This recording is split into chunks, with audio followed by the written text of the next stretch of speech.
President Abdel Fattah al-Sisi will officially inaugurate the new Suez Canal next Thursday. The opening ceremony will be attended by a number of heads of states from around the world. Invitations are free of charge for the citizens chosen to attend the opening ceremony. The government will fund the opening ceremony through public donations and contributions from the dredging companies responsible for digging the new channel. In an unprecedented tradition, ships at ports across the world will blow their horns at the same time on August 6th, greeting the new Suez Canal achievement. Construction was initially scheduled to take 5 years, which was reduced to 3 years and finally ordered by the president to be completed in 1 year.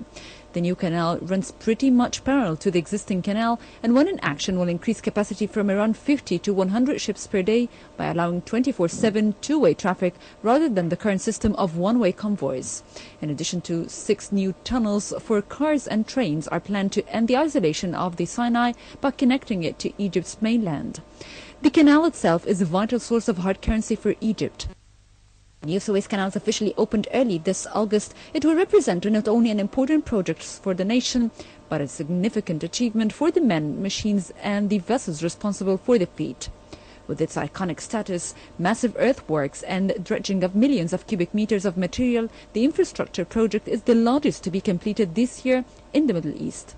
The price tag for the whole scheme rings in an $8.5 billion paid by the Egyptian public through an investment certificate scheme, with the money raised in just 6 days. On all 72 kilometers, vessels will be able to travel in both directions. Ships will still have to travel in convoys, but the improvements are expected to shorten the transit time from 18 hours to 11 hours for the southbound convoy and reduce waiting time for under 3 hours, down from 8 to 11. This is expected to make the canal the shortest route between Europe and Asia and more attractive option for shipping companies. And the Suez Canal authorities expects the average daily number of vessels transiting to nearly double by 2023, from 49 to 97, bringing in much needed foreign currency for the state's coffers. The project has been labeled a rebirth for Egypt.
Welcome back, dear viewers. You're still watching Nile Cruise live on Nile TV International, and we're going to be talking in this segment also about the Suez Canal project.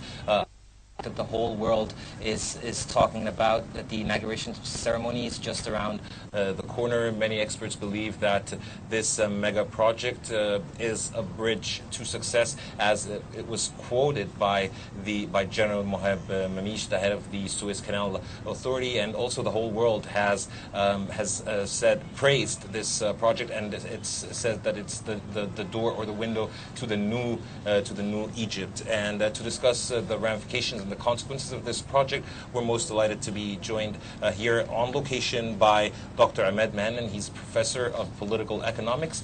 Doctor, thank you so much and good afternoon. Thanks and congratulations to Egypt. Thank you so much, Doctor.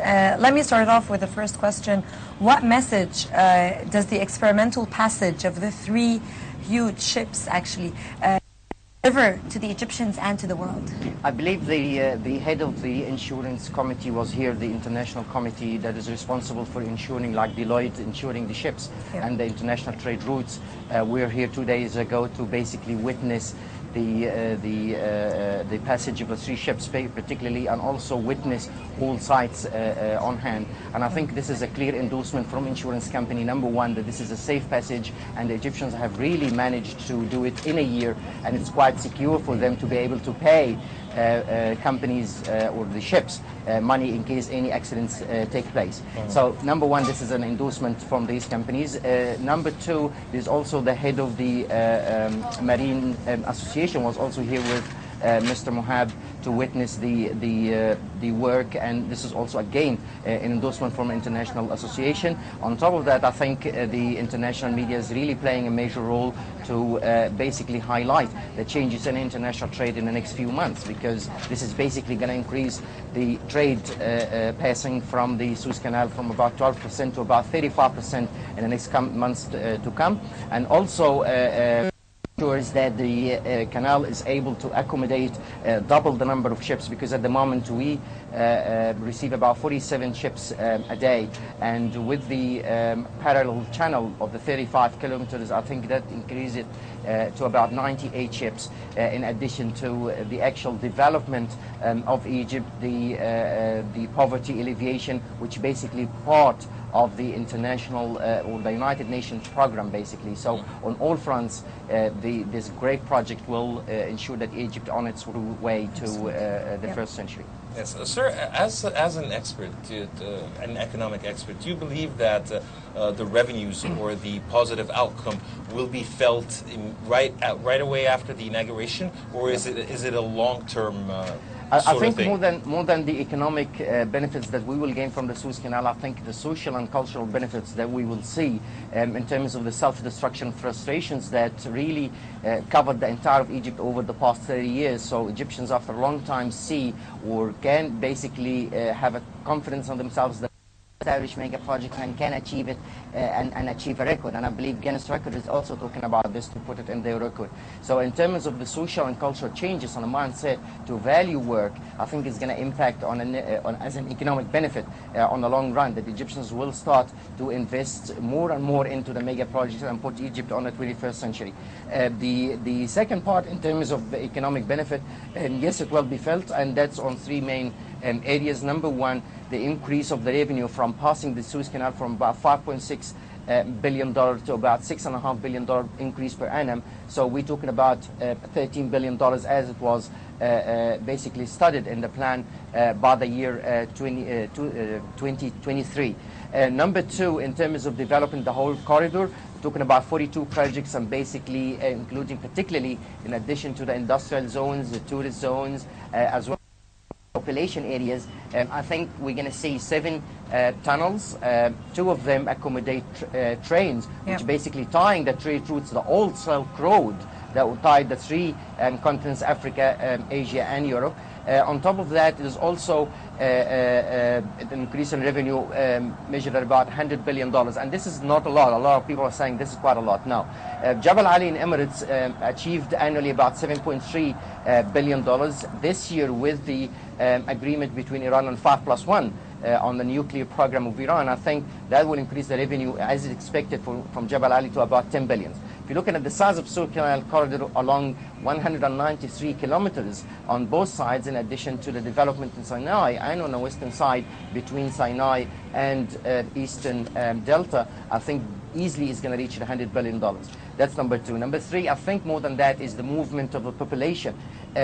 Through the investment certificates, we managed to move 64 billion Egyptian pounds from the Delta, that we're about 60% of them are in the informal sector inside the Greater Cairo.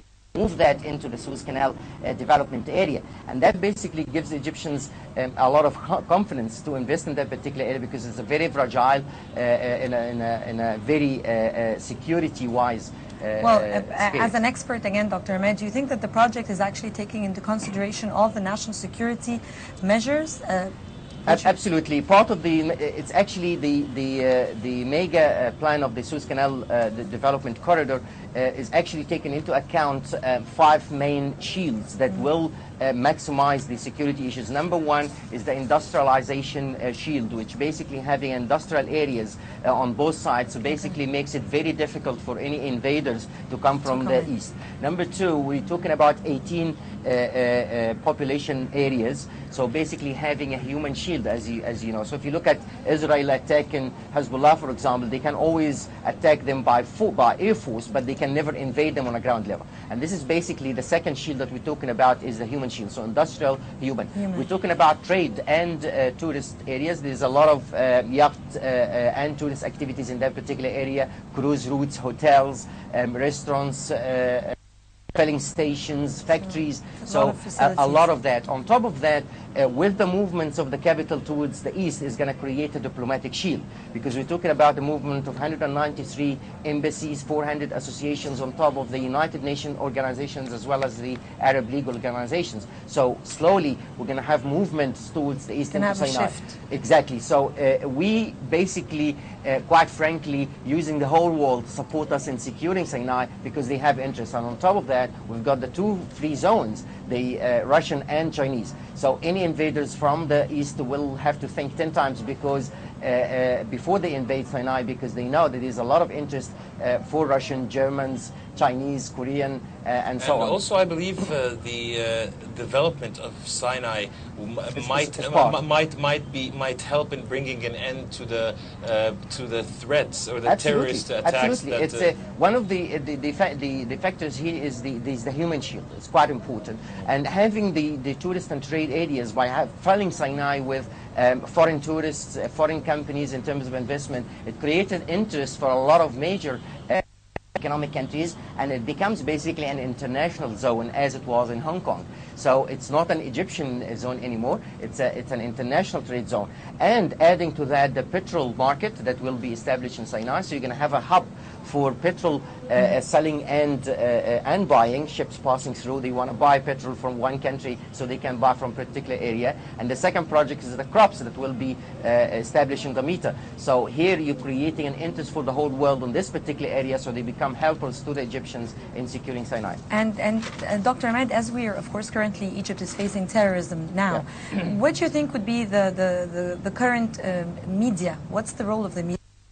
I think the role of the media is quite great with the Ministry of Culture, because terrorism is part of the mega plan that was established in the 70s by Bernard Lewis, when that was submitted to Mr. Jimmy Carter, and as we consider him the pigeon of peace, and he's not. It's actually the first part of that was the erosion of culture, education, the administrative corruption, food security, and the end is the actual clash with the army. These are 6 factors that characterize the mega plan against Egypt to destroy it. So looking at the terrorism is part of the mega plan. So how we treat that is a thought with thought, idea with an idea, and fight. That's how we fight. It's not just wise, but also with development. So if we manage to erode or wipe out poverty, create a creative thinking, and whatever we can do with the locals definitely will dry out all routes feeding into terrorism. In terms of Sinai, we're dealing with this at the moment with the army, but on top of that, we're going to have to use the international media, as you said, with the Ministry of Culture, and particularly try to highlight the modernism of Islam and the modernism of thinking, of proper thinking, and basically with the interest of the world, I think there's going to be a lot of exchange in cultures, and that will wipe out. Speaking also about bolstering the future of the economy, can you elaborate more on that? The Egyptian economy really suffers a number of factors: the high unemployment rate, slow growth of the economy. We've got terrorism affecting 3 main areas. Number 1 is tourism, export, and on top of that is the foreign investment. And those are the 3 areas that we can increase the foreign reserve. Tourism, the foreign investment, bring dollar, and production, local production to be exported, and the 3 of them are affected by terrorism. So if we can wipe out all routes leading and strengthening tourism, we can basically have a strengthening economy. On top of that, we're going to have more than 1.5 million jobs created in the Suez Canal corridor, and that basically will alleviate poverty more.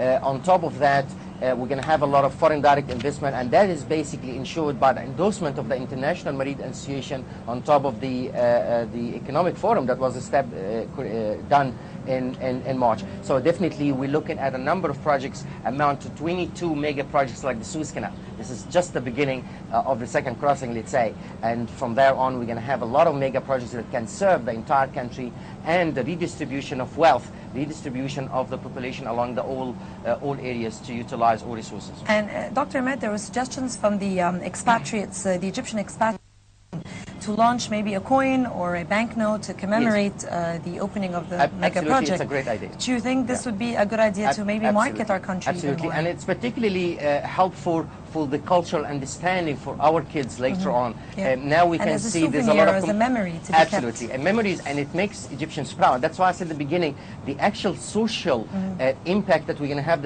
from the Suez Canal is a lot far better than the economic, because of the self-destruction and feeling defeated by the whole world. We've got no value whatsoever in the past 30 years. Now, yes, the world comes to us to pass through. The world respects us because we've got strategic point for international trade. We can plug the whole world.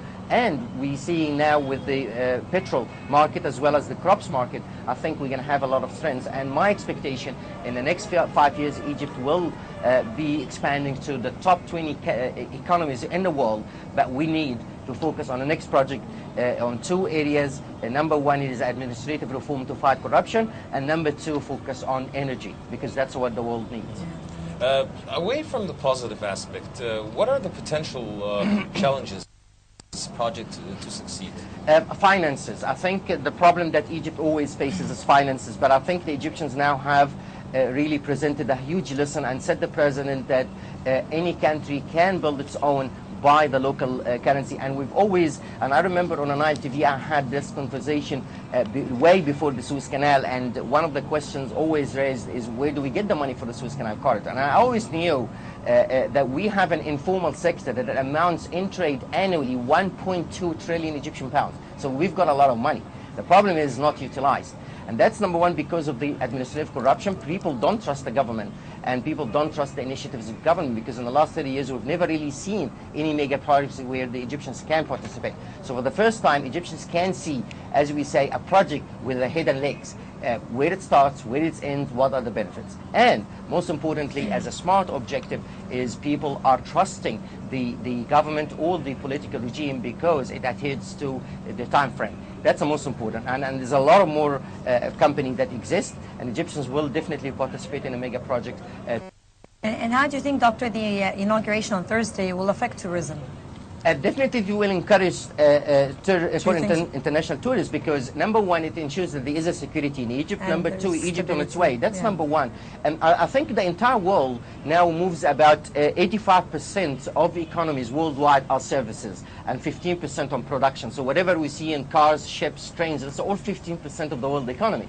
85% of the world economy really focus on services like banking, insurance, tourism. So the Suez Canal corridor will basically induce a trust in Egypt to become a hub for services, as we've seen in Dubai.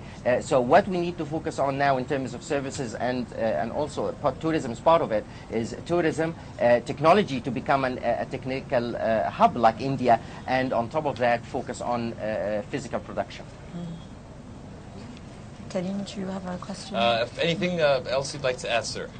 I think President Sisi has really put a good example to lead a nation. Egyptians really always lacked political leadership, and we've seen when they have a proper leadership, like we've seen in 1952, President Nasser, and then focusing, achieving in 1978 the highest economic growth in the world, 6.9%.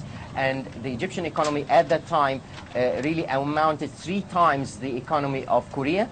We're talking even after the 1967 war and the defeat of Egypt, we looked in 1968, just with the right leadership, 1968 the completion of the High Dam, 1969 the highest economic growth again in the world, to $250 million in surplus. So that amounts today to $7 billion.